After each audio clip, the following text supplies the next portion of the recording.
கண்ணியத்திற்குரிய எல்லாம் வல்ல ஏக இறைவனின் நல்லடியார்களே,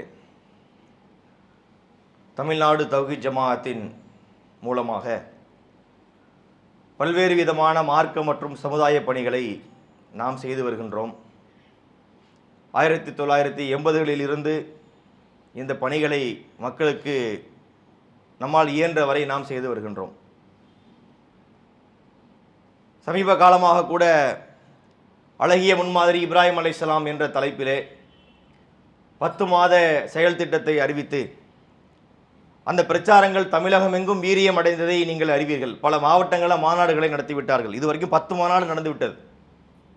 இந்த செயல் திட்டத்திலே பார்த்தீங்கன்னா 10 மாவட்டங்களிலே மாநாடுகள் நடத்தப்பட்டு நிறைய விழிப்புணர்வு மக்களுக்கு ஏற்படுத்தப்பட்டிருக்கிறது.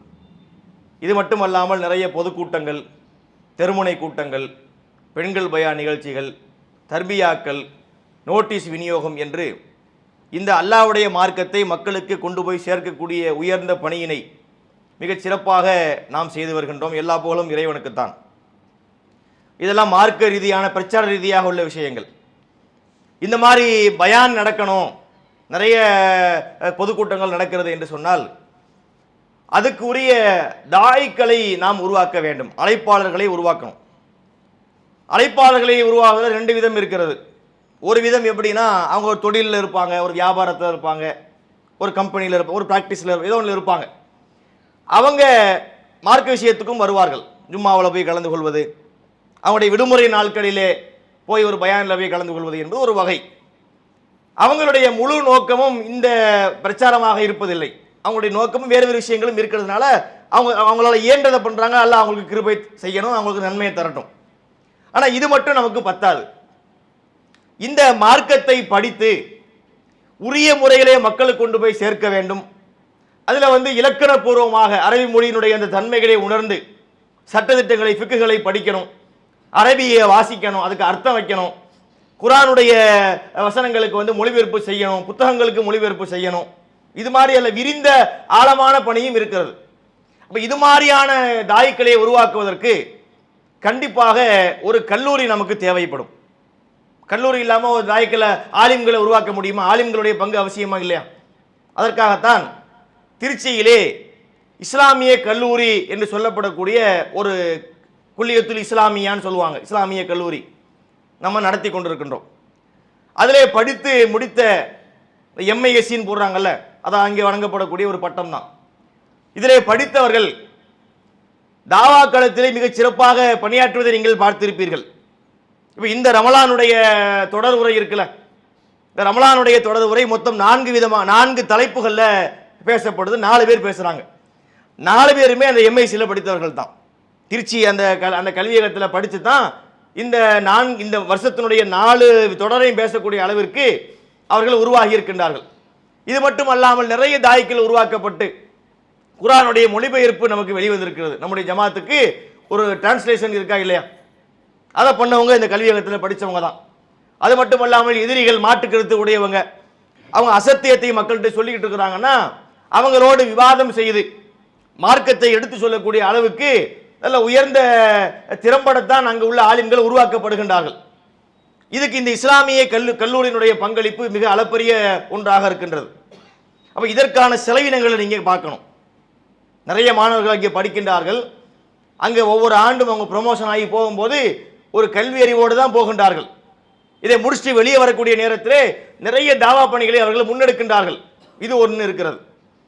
அதே கல்வியகத்தினுடைய இன்னும் ஒரு அங்கமாக ஹிஃபுல் மதரசா என்ற ஒன்றை நம்ம நடத்துகிறோம். குர்ஆனை மனப்பாடம் செய்து நிறைய மாணவர்களுக்கு இப்போ நிறைய மனப்பாடம் பண்ணி இப்போ தொலைச்சிட்டு வீடியோக்கெல்லாம் கூட நீங்கள் பார்க்கலாம், ஃபேஸ்புக்கிலலாம் வருது. நம்முடைய ஹிஃபுல் மதரசாவிலே படிக்கக்கூடிய மாணவர்களுடைய கிராத்துகளை கேட்டால் அவ்வளோ அற்புதமாக ஓதுகின்றார்கள். சவுதியிலலாம் ஓதுவாங்கள சின்ன சின்ன பிள்ளைங்கள்லாம், அதுக்கு நிகராக ஓதக்கூடிய மாணவர்கள்லாம் அங்கே இருக்கின்றார்கள். அவ்வளோ அழகாக குர்ஆனை படித்து மக்களுக்கு தொலை வைக்கக்கூடிய ஒரு நிலையை நாம் அல்லாஹ்வுடைய கிருபையிலே உருவாக்கி இருக்கின்றோம்.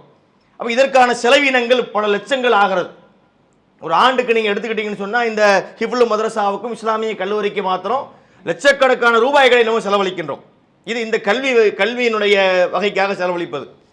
இன்னொன்று பார்த்தீங்கன்னு சொன்னால் இந்த தாவா பணிகளை மக்கள்கிட்ட கொண்டு போய் சேர்ப்பதற்காக டெய்லி நிகழ்ச்சிகளை நடத்துகிறோம். இப்போ இந்த ரமலான் கூட நீங்கள் பார்த்தீங்கன்னா புதுயுகம் தொலைக்காட்சியிலே 1 மணி நேரம் நிகழ்ச்சி வருகிறது. தமிழன் தொலைக்காட்சியிலே பல பல்சுவை நிகழ்ச்சிகள் எல்லாம் ஒளிபரப்பு செய்யப்படுகிறது. ரமலான் அல்லாத மாதங்கள்லையும் பார்த்தீங்கன்னா இரவு 9 மணியிலிருந்து 9:30 மணி வரைக்கும் இந்த நிகழ்ச்சிகள் எல்லாம் ஒளிபரப்பு செய்யப்படுது. அதுபோக பிரசுரங்கள் எல்லாவற்றுக்குமே நம்முடைய ஜமாத்துடைய சார்பிலே இந்த பிரச்சாரங்கள் சிறப்பாக போய்கிட்டு இருக்கு. அப்ப இதற்கான நிதி வேண்டும் இல்லையா? நமக்கு எங்க வெளிநாட்டிலிருந்து வருகிறதா? வெளிநாட்டு அரசாங்கத்தை நம்ம வாங்க முடியுமா? நம்ம பைலாலே வச்சிருக்கோம். இப்போ சவுதி அரசாங்கமே நம்முடைய ஜமாத்துடைய பணிகளை பார்த்து சிறப்பாக பண்றாங்க. டிஎன்டிஜே முடிவெடுத்து ஒரு $5 கோடி தர்றாங்கன்னு வச்சுக்கிடுவோம். அது எத்தனையோ கோடி மதிப்பு பெறும். நம்ம வாங்குவோமான்னு கேட்டால் வாங்க மாட்டோம். நம்முடைய பாலிசி இருக்கிறது, வெளிநாட்டு அரசாங்கத்தில் இருந்து நம்ம எந்த பணமும் வாங்கக்கூடாது என்ற முடிவிலே இருக்கிறோம். அதுக்கு நியாயமான பல காரணங்கள் உண்டு என்பது தனி விஷயம். நம்முடைய நிலை என்னன்னா, நம்மை போன்ற மக்கள் தரக்கூடிய அந்த உதவிகளை கொண்டுதான் இந்த பணி அனைத்தையுமே நம்ம முன்னெடுத்து கொண்டிருக்கின்றோம். அதை கவனத்தில் வச்சு தான் ஒவ்வொரு ஆண்டும் ரமலானுடைய 2வது ஜும்மாவுடைய வசூலை மாநில தலைமைக்காக வேண்டி நாம் எடுத்துக்கொண்டிருக்கிறோம். இந்த வசூல் என்பது இந்த தாவா பணிகளோடு சேர்த்து மாநில தலைமையினுடைய பணிகளுக்காகவும் இது எடுக்கப்படுகிறது. மாநில தலைமையை பற்றி உங்களுக்கு தெரியும். நம்ம இருக்கக்கூடிய பள்ளி மாநில தலைமையினுடைய ஒரு பள்ளி தான். இந்த பள்ளியினுடைய மெயின்டெனன்ஸ் இருக்கிறது, இதனுடைய செலவினங்கள் இருக்கிறது, இதில் இருக்கக்கூடிய நம்முடைய அலுவலகம் செயல்படுகிறது, இந்த பக்கத்தில் பப்ளிகேஷனுடைய அந்த பில்டிங் செயல்படுகிறது, அங்கே பல ஊழியர்கள் பணியாற்றுகின்றார்கள். அப்போ இதற்காக எவ்வளோ செலவாக நீங்கள் யோசிச்சு பார்க்கணும். சென்னையினுடைய நிலை உங்களுக்கு தெரியும். எவ்வளோ டாக்ஸ் கட்டுறோம், நம்ம எவ்வளோ விஷயங்களும் அதுக்கு செலவழிக்கிறோம் என்பதெல்லாம் உங்களுக்கு தெரியும். அப்போ இந்த வகைக்காக வேண்டி அதை பற்றி நான் விரிவாக பேச எனக்கு அவகாசம் இல்லைன்னு புரிஞ்சுக்கோங்களேன். அப்போ இந்த வகைக்காக நமக்கு மிகப்பெரிய ஒரு பொருளாதாரம், நம்ம எல்லாம் அதை கற்பனையே செய்ய முடியாது. அவ்வளோ பெரிய பொருளாதாரம் என்பது நமக்கு தேவைப்படுகிறது.